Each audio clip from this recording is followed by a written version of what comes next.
بسم اللہ الرحمن الرحیم۔ السلام علیکم ورحمۃ اللہ وبرکاتہ۔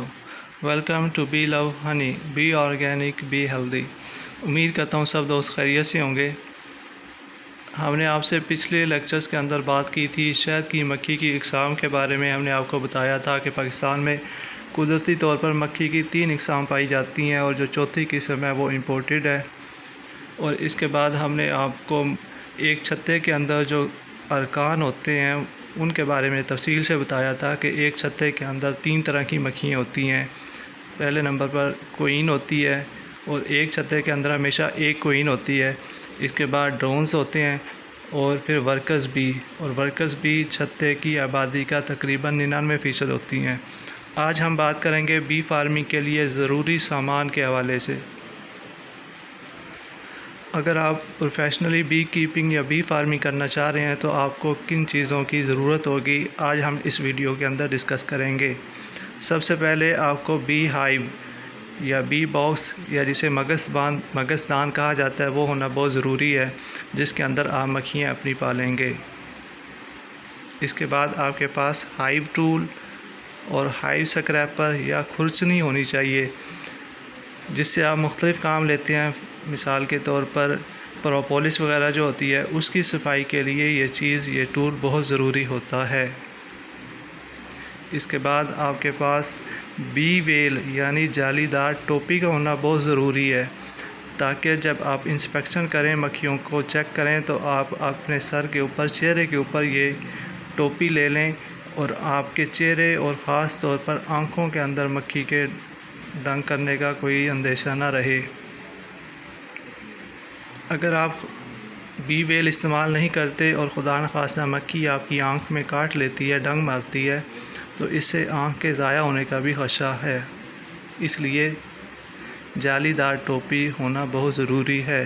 اس کے بعد دھونکنی یا سموکر، مکھیوں کو نرم کرنے کے لیے، یعنی جب مکھی کو دھواں دیا جاتا ہے تو مکھی کی جو آپس میں کمیونیکیشن ہوتی ہے وہ ختم ہو جاتی ہے، تو اس سے مکھی کاٹتی نہیں یا سٹنگ نہیں کرتی آپ کو۔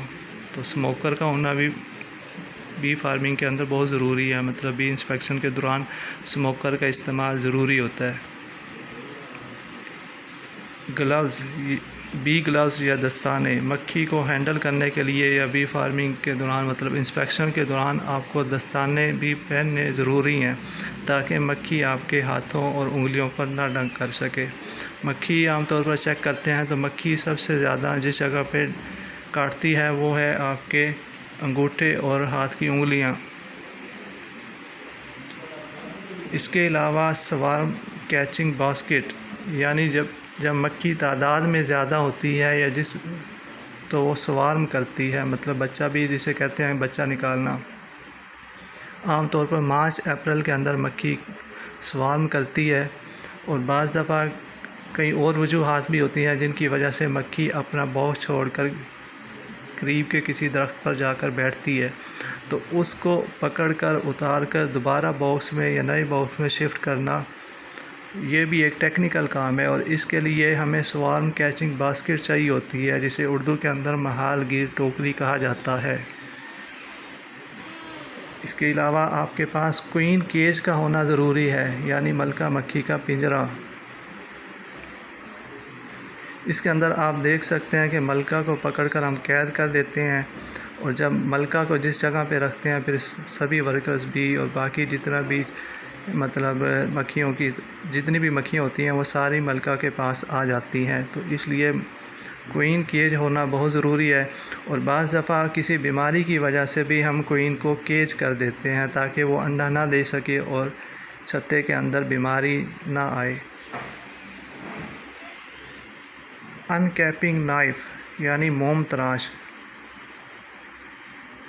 چھتوں سے جب شہد نکالا جاتا ہے تو اس کے اوپر جو مکھیوں نے کیپنگ کی ہوتی ہے، شہد کو سیل کیا جاتا ہے، شہد کو جو سیل کیا ہوتا ہے اس کو ان سیل کرنے کے لیے، ان کیپنگ کرنے کے لیے یہ ٹول استعمال ہوتے ہیں۔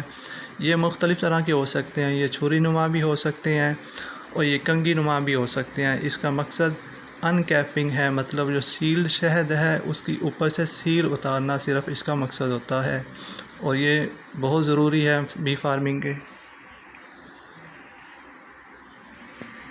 بی برش، مکھیاں جھاڑنے کے لیے آپ کے پاس بی برش بھی ہونا ضروری ہے تاکہ آپ آسانی کے ساتھ فریم سے مکھیاں جھاڑ سکیں۔